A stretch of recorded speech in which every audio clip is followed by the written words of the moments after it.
नमाज पढ़नी आवश्यक है, आप शिफ्ट में पढ़िए, हम उसको रोकेंगे नहीं, लेकिन सड़क पर नहीं। सड़क चलने के लिए एक आम नागरिक, एक बीमार व्यक्ति के लिए, एक आम नागरिक के लिए, एक कामगार के लिए, एक कर्मचारी के लिए, एक सामान्य नागरिक के लिए, एक व्यापारी के लिए हम सड़क को बाधित नहीं करने देंगे। सड़कों पे क्या होना चाहिए क्या नहीं होना चाहिए उसके लॉज हैं, अपने नियम हैं, लेकिन पॉलिटिकल स्कोरिंग नहीं करनी चाहिए। और मैं तो ये कहूंगा सबसे अधर्मी पार्टी अगर कोई है तो वो भारतीय जनता पार्टी है। और अधर्मी क्यों है?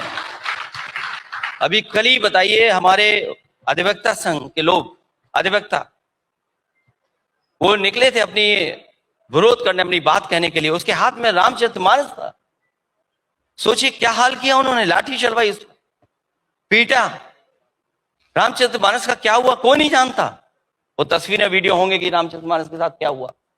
और फिर हम ये भूल जाएंगे कि अगर सनातनी कहते हैं तो वासुदेव कुटुंबकम ही तो हमारा सनातनी है। हम सबको अपनाते हैं, हम सबको अपनाते हैं, यही सनातनी धर्म है। हम सबको बराबर समझते हैं, यही है। भेदभाव कौन कर रहा है? इसलिए मैं कहना चाहता हूं सबसे ज्यादा अधर्मी अगर कोई पार्टी है तो वो भारतीय जनता पार्टी है। तो ये सड़क पे नमाज पढ़ने की इजाजत होनी चाहिए कि नहीं होनी चाहिए? स्मार्ट सिटी तो बनी नहीं, स्मार्ट मीटर फिक गए हैं, तो क्या कहें सरकार के लोग, मुख्यमंत्री क्या कहेंगे? अगर मान लीजिए स्मार्ट मीटर इन्हें हटाने पड़ गए। लखनऊ तो स्मार्ट सिटी था ना, क्या हुआ स्मार्ट सिटी में? क्या स्मार्ट है बताइए? ये स्मार्ट भ्रष्टाचार का इनका योजना रहती है। स्मार्ट मीटर का क्या हुआ? इन्हें स्वीकार करना पड़ा कि स्मार्ट मीटर इनके खराब है, इन्हें स्वीकार करना पड़ा, स्मार्ट मीटर हटाने पड़ गए इनको। और फिर जहां तक सड़क की बात है जी, हम तो हमेशा कहते हैं कि सड़कें और चौड़ी हों, ऐसी सड़कें चौड़ी जो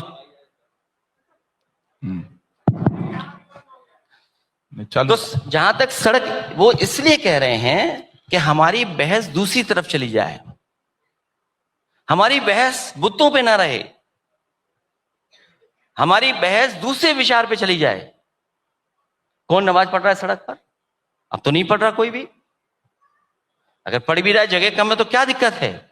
वो ये चाहते हैं कि हम उस बहस में उलझ जाएं। लेकिन हम लोगों ने भी बीजेपी से सीखा है ये बड़ी बात आप हम मन से उनकी बातों में नहीं उलझेंगे। हम उनसे पूछेंगे नीट का क्या हुआ है, ये पहले बता दो आप। और फिर ये पूछेंगे कि 69,000 का आपने जो आरक्षण लूटा है वो बताइए कैसे आप। और फिर बताएं हम आपको, और भी बताएं, क्या पूछेंगे उनसे? नहीं, जरूर जरूर बताइए। लखनऊ में एक ग्रीन कॉरिडोर बन रहा है। मुख्यमंत्री जी को पता ही नहीं था ग्रीन कॉरिडोर का मतलब क्या होता है।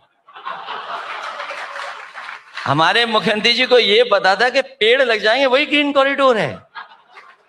अब कौन समझाए उनको कि ग्रीन कॉरिडोर वो होता है कि अगर हमें मेडिकल इमरजेंसी में हमें ऑर्गन को एक हॉस्पिटल से दूसरे हॉस्पिटल, या मरीज का ऑर्गन एक जगह से दूसरी जगह ले जाना है, एक मरीज की जान बचानी है, उसके लिए ग्रीन कॉरिडोर है।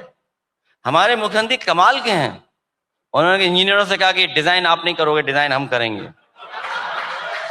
और ऐसा ग्रीन कॉरिडोर डिजाइन किया उन्होंने। आप चल के आइए, देख के आइए। अगर आपका कोई लखनऊ का पत्रकार साथी हो, पत्रकारिता करता हो, सत्यकारिता करता हो, तो वो जरूर उस ग्रीन कॉरिडोर पे जाए और देखे कि ग्रीन कॉरिडोर क्या है। आपको कितनी बार रुकना पड़ेगा, कितनी बार टक्कर खानी पड़ेगी। ये ग्रीन कॉरिडोर है और कितने हजार करोड़ का बना है? 7,000 करोड़ का।